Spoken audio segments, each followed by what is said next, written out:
Hello brothers and sisters, welcome back to yet another exciting video from us. Today is about celebrations, and we are celebrating Somalia for finally being accepted in the AEC bloc. Woo!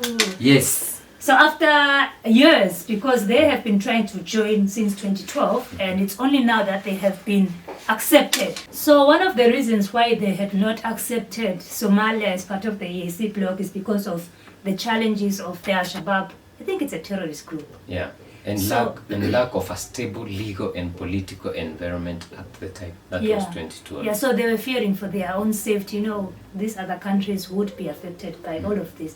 Of which I've seen it affecting them even without Somalia being part of the bloc. Yeah, then even DRC, which was accepted last year, and still has those wrangles. Yeah. Then we had South Sudan, which had the same, and it was accepted.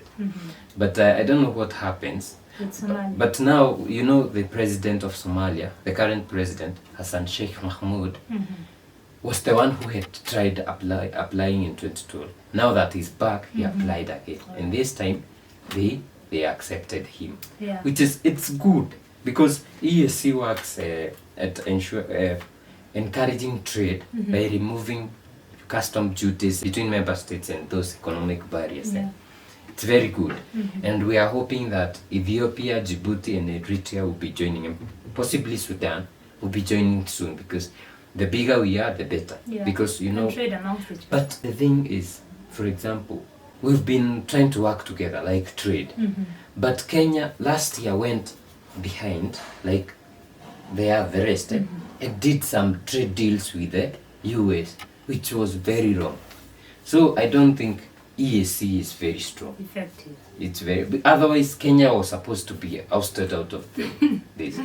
You know? Yeah, and then for them to not accept you on the basis that you have insecurity and in which they are supposed to help. Exactly, help you fight this, like what we are seeing in the ES. They are helping each other fight. And do you know,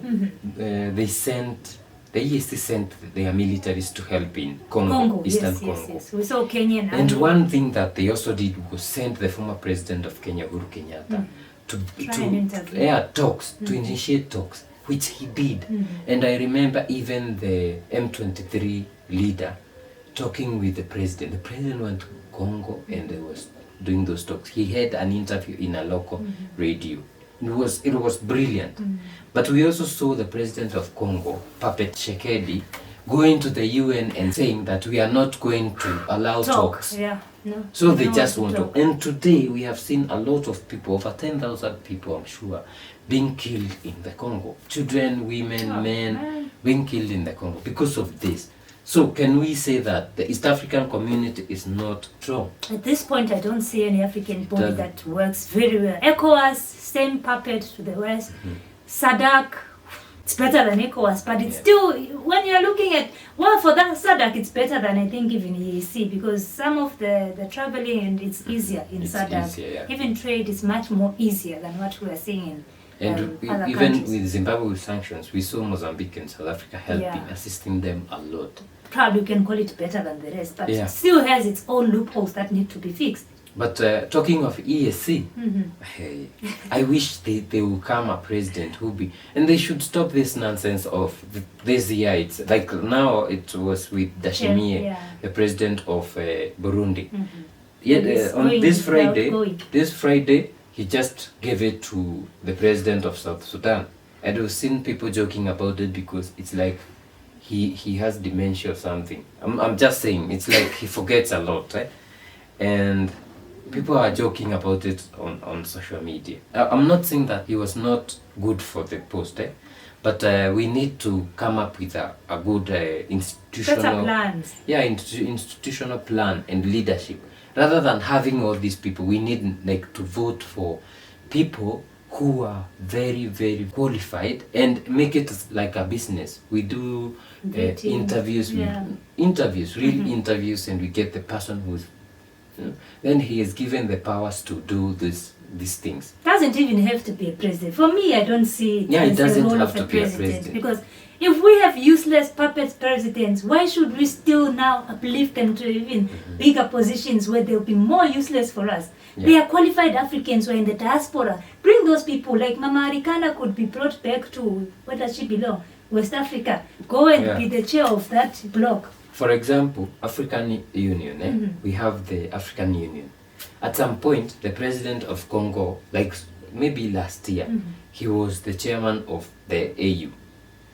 And one of the policies of the AU or the plans is to silence the guns. Did he silence the guns in Congo? Congo is and these things should not be so big. It's only about calling these people. M23 are ready to talk with the government and talk it out and plan He and said say no talks. this is what he says, no talks, we want just guns. What Africa are we building? Now what are we talking about? AU silencing the guns. What You're Africa are not we ready to building under silence these the guns. circumstances? You know, but only because you are being funded by someone so that they can keep extracting your minerals at a cheaper rate at the expense of the population. You are good. You can say, let them bring the guns, let us kill our people. Very useless. And I keep referring to this guy from Congo because I don't see why we are talking about Palestine, but we are not talking about our people being killed in the Congo. So today, as we are celebrating Somalia, we are looking at Somalia joining the bloc, and we are celebrating it because it brings in a population of 17 million. Now it will boost the EAC market to more than 300 million, which is huge. And maybe in the future we will see some Ethiopia and Eritrea and Sudan joining. Once they join, will be up to maybe almost 500 million, which is huge. And with that, Somalia has the longest coastline. If EAC was working, they should work on ensuring that all that the coastline is being utilized and not being given to the foreign entities. That is the Turkey, China, you know. Then it has a lot of minerals, and it's one of the biggest producers of beef together with Ethiopia. Imagine bringing all that to the East African market. Making life easier and cheaper for Africa. Then even processing the meat, processing the minerals together. The oil, we should not be getting oil from Saudi Arabia. No. We have it in Somalia, we have it in Uganda. You see? As a bloc, we have everything. They need to think about this. They need to think about making this work. I swear, AES will be the future for Africa. It's at least the promising operation that will bring change to the continent. And remember, we had a heated discussion because our leaders, especially Kenya and Uganda, Kenya and Tanzania, are leasing lands because of carbon credits. Guys, let us know what you think about the video in the comment section down below. And please don't forget, we are aiming to reach 10,000 subscribers by the end of the year.